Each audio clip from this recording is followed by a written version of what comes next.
So this is how we recommend setting up the Pro Plus Mini. Of course, it's customizable, however you want it to fit in your clinic, but we do recommend that the oxygen storage tank does go on the bottom. Once you've got your manifold unbundled, to connect your concentrators is as simple as getting a nice solid connection in that silicone line, and then about a ½ inch to an inch is perfect. To connect the manifold to the back of the head box, it's as simple as pushing it in and filling that hitch. To remove it, you pull in that sleeve and pull out. You can see where the teeth go. Boom. To connect to the relay box, you just put a coax cable hand tightened on either one. They're interchangeable. Then make sure you plug in your concentrators, into the receptacles on the relay box. If you do want to set your relay box on the 20 tank, that's perfectly acceptable, although we do recommend mounting it to the wall or putting it on a shelf for more permanent placement. If you were to move the system and the relay box falls off, we don't want that to happen. Then you connect the coax from the relay box to the coax connection on the back of the head box, just hand tightened. The button next to it is the breaker. If the power ever surges to the compressor, this will be popped. You just pop it back in, should run like new. And then the very last thing on the back of the head box is the AC power cord. Make sure the switch is off to the left, that's off. And then it's as simple as that. Then connect your long braid steel line to your JIC connection. Hand tighten first on both. And then take your 11/16 wrench or adjustable wrench to hand tighten that down. Just torque it just enough. And make sure you do on both. When the system is filling, make sure you bubble test those connections. Inside, once you get it, you'll have labeled purity line and 2 exhaust lines. So the purity line is the one that's the most important.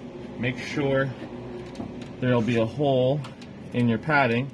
You string underneath and connect just like that other push connect fitting in the back there. You can connect and disconnect easily. Make sure that's a solid connection. When the system's filling, bubble test that too. And then you'll have 2 exhaust lines, and make sure you remove the paper labels from all of these before you run the system. We don't want any paper in here, but you could just string these down underneath loosely, wherever they may lie. Once you've got the notes taken out, you've got your exhaust lines in down there and your purity line hooked up correctly. You just close up your lid and put in your 3 head box screws.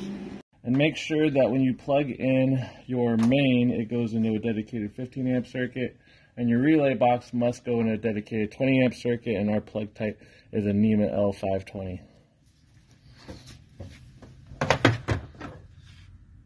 After you've gotten the regulator tightened on there and everything solidly connected, we can finally start the system up, and it's as simple as just flipping this switch here. You'll hear both fans running, and at first the screen will turn on, and then the 2 concentrators will turn on. You'll see the balls go up slowly, and the system will vent for 2 minutes while this touchscreen powers up. So the system is now filling, and the number on the right is your purity. You've got your pressure filling. This is your touchscreen pressure. The hard analog is here, so you always know what's in the tank. There's also tracking, and on the back end is where you connect your Wi-Fi.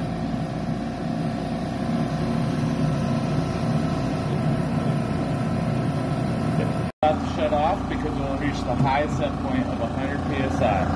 When that happens, the concentrators will turn off, and you'll hear an expel of pressure from the exhaust line from the compressor. And that's going to happen right.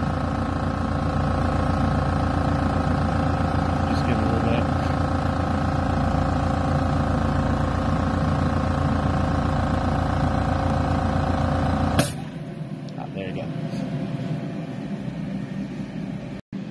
Once the system is full at 100 psi, after your first 2 or 3 fills to get the purity up above 90%, it's really simple to set your regulator to 50 psi in your lines.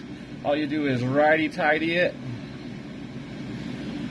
and make sure that that dial hits 50 or 55 depending on your needs, and set it, forget it. So the system is on, but the compressor's not compressing. Why is that? Because the pressure's not at 55 psi yet. Once this reaches this 55 set point, everything kicks on as it should. It refills itself and you have pressure building in your system.